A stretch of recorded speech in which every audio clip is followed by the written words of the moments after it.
नमस्कार दोस्तों, मैं अक्षय प्रजापति स्वागत करता हूं आपका हमारे नए YouTube चैनल पर जिसका नाम है न्यूटन फिजिक्स। जैसा कि इसका नाम सजेस्ट करता है, हम इस चैनल पर फिजिक्स के अलग अलग कॉन्सेप्ट को एक्सप्लेन करेंगे। तो उम्मीद करता हूं आपको हमारी मेहनत पसंद आएगी, आप हमें सपोर्ट करेंगे। धन्यवाद। तो देखिए, 12th क्लास के सिलेबस को अगर हम देखना जाएँ तो इसको 4 हिस्सों में बांटा जा सकता है। पहला हिस्सा है इलेक्ट्रोमैग्नेटिज्म, दूसरा हिस्सा है मॉडर्न फिजिक्स, तीसरा हिस्सा है ऑप्टिक्स और चौथा हिस्सा है इलेक्ट्रॉनिक्स। तो चलिए फ्रेंड्स, आज हम लोग देखते हैं इलेक्ट्रोमैग्नेटिज्म के बारे में। तो electromagnetism is basically study of charge. तो चार्ज की स्टडी में हम क्या देखेंगे, जब चार्ज रेस्ट में रहेगा तब हम लोग जो चैप्टर पढ़ेंगे उसका नाम है इलेक्ट्रोस्टैटिक्स। दूसरी चीज़, जब चार्ज यूनिफॉर्म मोशन में रहेगा तब हमारे पास 3 चैप्टर्स हैं। पहला चैप्टर करंट इलेक्ट्रिसिटी, दूसरा चैप्टर्स मैग्नेटिज्म, तीसरा चैप्टर है इलेक्ट्रोमैग्नेटिक इंडक्शन। और उसके बाद आता है चार्ज इन एक्सेलरेटेड मोशन। जब चार्ज का वेलोसिटी कांस्टेंट नहीं होगा, आपको पता है एक्सेलरेशन इक्वल टू होता है change in velocity by time, जो कि 0 नहीं होगा। ये अगर कांस्टेंट नहीं है तब ये 0 नहीं होगा और चार्ज एक्सेलरेटेड मोशन में रहेगा। जब चार्ज एक्सेलरेटेड मोशन में रहेगा तब हम लोग एक ही चैप्टर है हमारे पास जो कि है इलेक्ट्रोमैग्नेटिक वेव्स। तो अब हम देखते हैं इलेक्ट्रोस्टैटिक्स। देखिए, ये इलेक्ट्रोस्टैटिक्स जो है 2 वर्ड्स को लेकर बना है। पहला वर्ड है इलेक्ट्रो, दूसरा है स्टैटिक्स। इलेक्ट्रो का मतलब है समथिंग रिलेटेड टू चार्ज और स्टैटिक का मतलब है समथिंग एट रेस्ट। तो इलेक्ट्रोस्टैटिक्स को हम एक लाइन में डिफाइन कर सकते हैं कि study of charge at rest. अब चार्ज आपके लिए एक नई फिजिकल क्वांटिटी है। तो चार्ज का मतलब क्या है, देखिए, चार्ज को हम डिफाइन कर सकते हैं, it is a physical quantity which produces electric and magnetic effects. It is a physical quantity which produces electric and magnetic effects. ये इलेक्ट्रिक इफेक्ट्स क्या हैं और मैग्नेटिक इफेक्ट्स क्या है, हम वो आने वाले चैप्टर्स में देखेंगे। तो अब एक नई फिजिकल क्वांटिटी हमको मिली है चार्ज। अब इसकी यूनिट्स क्या क्या होंगी, देखिए इसकी यूनिट्स हम देखते हैं।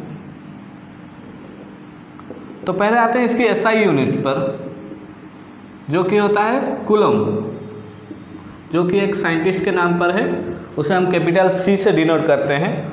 और एक यूनिट है इसकी इलेक्ट्रोस्टैटिक यूनिट, इलेक्ट्रोस्टैटिक यूनिट जिसे हम ESU कहते हैं। और 1 कूलम इक्वल टू होता है 3 × 10⁹ ESU। उसके बाद और एक यूनिट आता है आपका जिसे हम कहते हैं फैराडे। और 1 फैराडे इक्वल टू होता है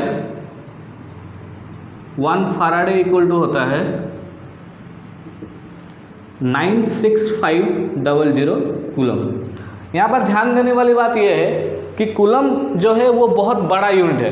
तो हम प्रैक्टिकल पर्पसेस में जो प्रॉब्लम्स करने के टाइम यूज करेंगे वो बेसिकली माइक्रो कूलम यूज करेंगे या फिर नानो कूलम यूज करेंगे। तो 1 माइक्रो कूलम इक्वल टू होता है 10⁻⁻6 कूलम, 10⁻⁻6 कूलम। और 1 नानो कूलम इक्वल टू होता है 10⁻⁹ कूलम। तो ये दोनों चीज़ें आपको ध्यान में रहनी चाहिए कि माइक्रो कूलम कितना होता है और नानो कूलम कितना होता है। ये हम प्रैक्टिकल पर्पस में ज़्यादातर यूज करेंगे। तो फ्रेंड्स, हमने देखा चार्जेस की यूनिट के बारे में। अब हम देखेंगे प्रॉपर्टीज ऑफ चार्जेस। चार्ज की प्रॉपर्टीज़ क्या क्या होती हैं। देखिए, पहली प्रॉपर्टी है charges are of 2 types. First one positive, second one negative. Charge 2 तरह की होती है, पहली पॉजिटिव होती है और दूसरी नेगेटिव। यहाँ पर ध्यान देने वाली बात यह है कि पॉजिटिव और नेगेटिव से हमारा मतलब कभी भी उसकी स्ट्रेंथ से नहीं है। पॉजिटिव और नेगेटिव सिर्फ उसका नेचर शो करता है। सपोज हमारे पास एक 10 कूलम का चार्ज है और एक -20 कूलम का चार्ज है। इसका मतलब ये नहीं कि पॉजिटिव वाला बड़ा होगा और नेगेटिव वाला छोटा होगा। हमें हमेशा इसका मैग्नीट्यूड देखना पड़ेगा, किसका मैग्नीट्यूड ज़्यादा होगा वो चार्ज हमेशा बड़ा होगा। तो यहाँ पर 20 कूलम का स्ट्रेंथ ज़्यादा होगा कंपेयर टू 10 कूलम। तो ये बात हमेशा हमें ध्यान में रखनी है कि पॉजिटिव और नेगेटिव सिर्फ उसके नेचर को शो करता है, ना कि उसके मैग्नीट्यूड को शो करता है। तो बड़ा छोटा ऐसा हमें कंसीडर नहीं करना है, हमें हमेशा उसका मोड निकालना है। उसके बाद हम देखेंगे कि कौन सा चार्ज बड़ा है और कौन सा चार्ज छोटा है। दूसरी प्रॉपर्टी क्या कहती है, charges of same nature repel each other. अगर हमारे पास 2 सेम नेचर के चार्जेस हैं, सेम नेचर से हमारा मतलब है 2 पॉजिटिव चार्जेस हैं या फिर 2 नेगेटिव चार्जेस हैं। 2 पॉजिटिव चार्जेस में आपस में क्या होगा, रिपल्सन होगा। ये पॉजिटिव चार्ज इस पॉजिटिव चार्ज को इस तरफ फोर्स लगाएगी और ये पॉजिटिव चार्ज इस पॉजिटिव चार्ज को इस तरफ फोर्स लगाएगी, तो इन दोनों के बीच में क्या होगा, रिपल्सन होगा। उसी तरह ये नेगेटिव चार्ज और ये नेगेटिव चार्ज इसको इस तरफ फोर्स लगाएगी और ये नेगेटिव चार्ज पे इसकी वजह से इधर फोर्स लगेगा।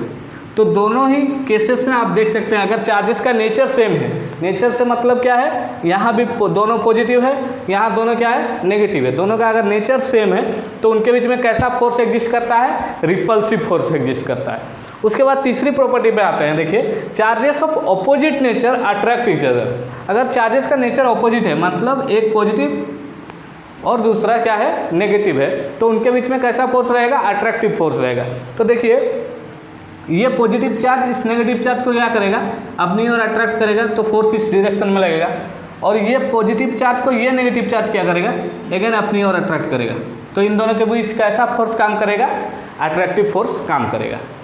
तो फ्रेंड्स, अब हम आते हैं चौथी प्रॉपर्टी पे, जो कि है charge of a body is quantized. अब देखिए, कभी भी हम अगर एक बॉडी को चार्ज करना है, सपोज एक न्यूट्रल बॉडी है हमारे पास, अगर हम इसे चार्ज करना चाहें तो हमें क्या करना पड़ेगा, या तो इलेक्ट्रॉन इसमें से बाहर निकालने पड़ेंगे या फिर इलेक्ट्रॉन इसके अंदर डालने पड़ेंगे।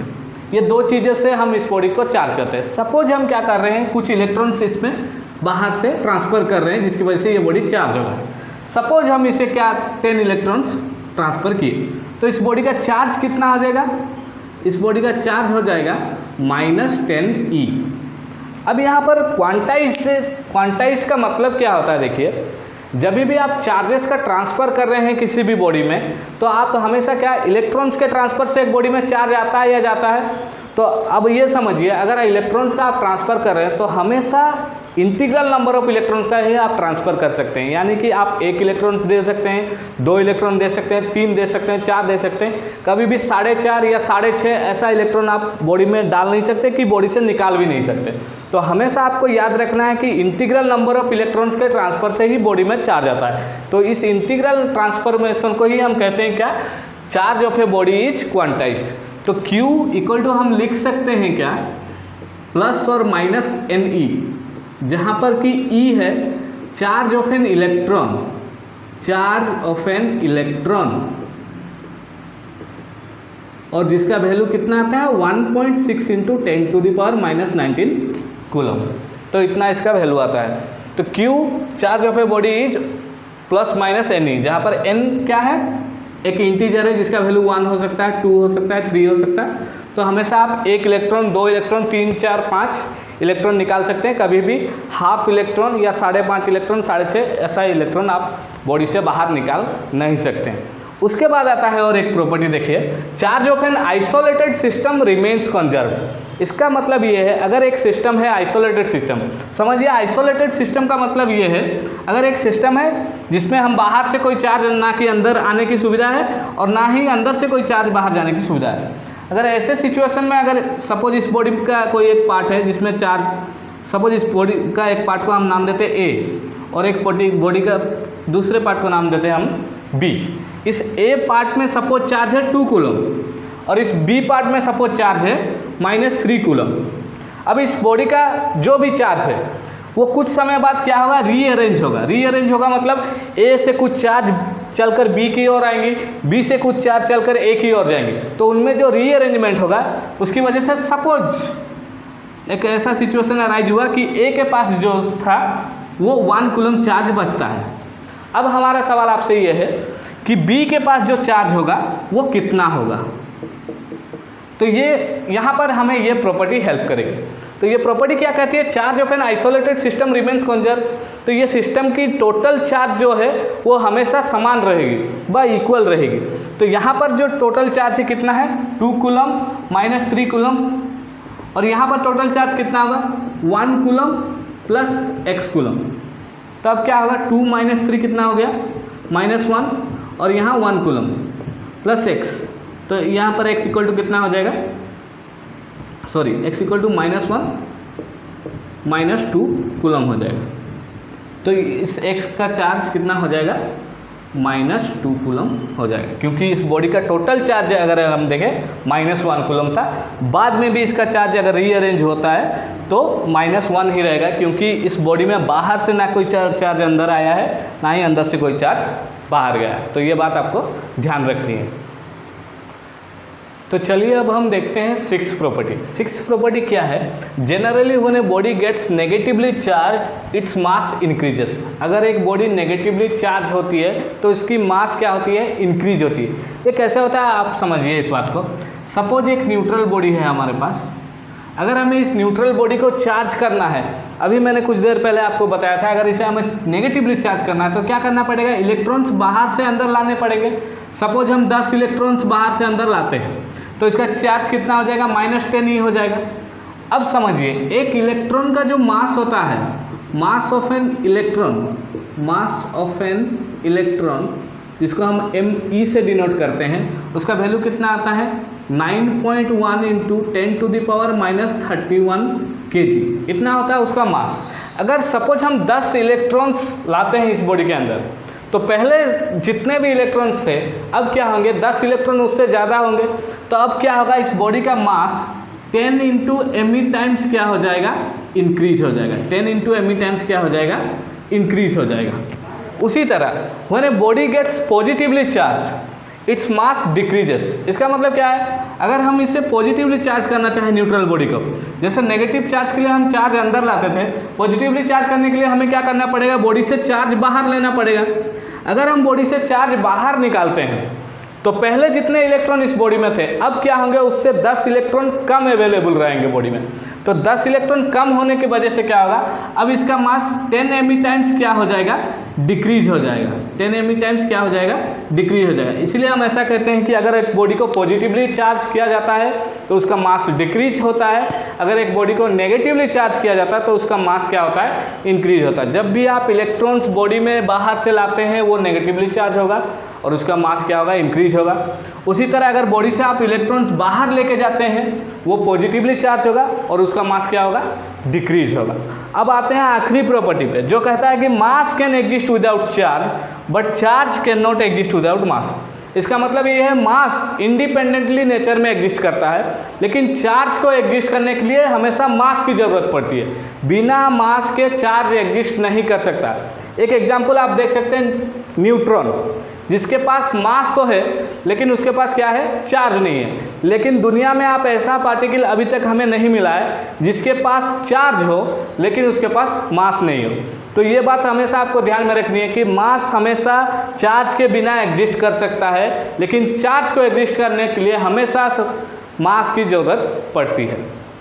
तो ये थे दोस्तों हमारे प्रॉपर्टीज ऑफ चार्जेस। आने वाले लेक्चर में हम क्या देखेंगे?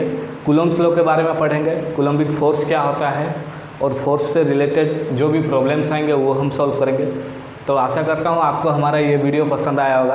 तो आप हमारे चैनल को ज़रूर से ज़रूर सब्सक्राइब कीजिए, इस वीडियो को लाइक कीजिए और अपने फ्रेंड्स के साथ इस वीडियो को शेयर कीजिए। धन्यवाद।